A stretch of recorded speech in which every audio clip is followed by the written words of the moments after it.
Баршаңызға қайырлы күн, қалдарыңыз қалай? Бүгін сіздермен осындай өте дәмді болып шығатын және де өте нәзік болып шығатын нежный салатпен бөлісемін. Ең алдымен картошка пайымызды дайындаймыз. Ол үшін картошкамызды ашып, жуып аламыз және де теркадан өткіземіз. Осылай суға салып жуып аламыз, сонда оның крахмалы кетіп, күшті болып қуырылады.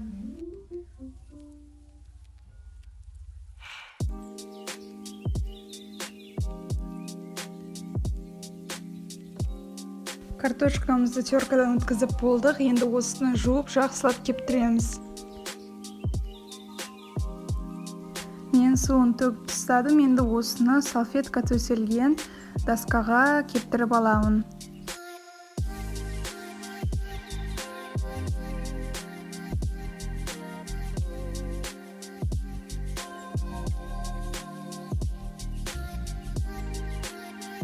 Ендігі кезекте майымызды дайындаймыз. Мен далада қуырып жатырмын, сондықтан айналасына мән бермеңіздер.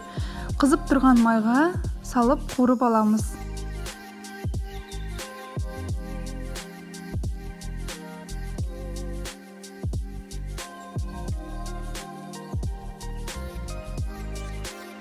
Осылай қызыл болғанша қуырып аламыз.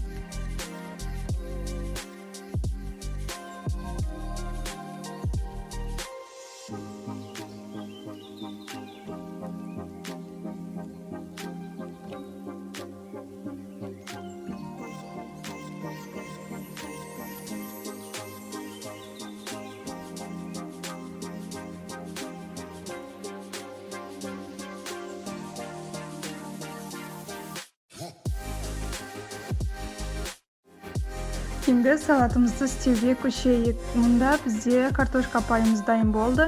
Картошка пай, огурцы, грудка және де жұмыртқа қажет болады. Барлық ингредиенттерімізді төрт бұрышты етіп турап аламыз.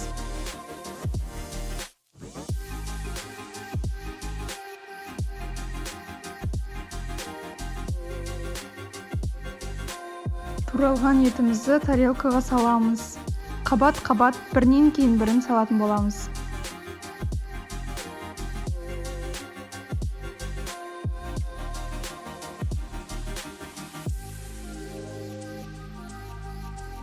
Ендігі кезекте майонезіміз. Осындай кондитерский мешокқа құйып алсақ өте ыңғайлы болады.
Біздің салатымыз дайын. Енді соңғы картошка пайымызды салып, салатымызды ұсына беруге болады.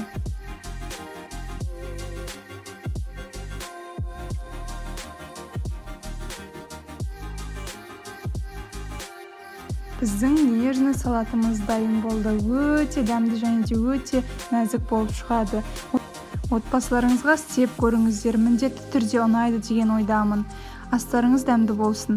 Каналыма тіркеліп лайк басуды ұмытпаңыздар. Келесіде қандай тағамның рецептісін күтесіздер, комментарияға жазып кетіңіздер.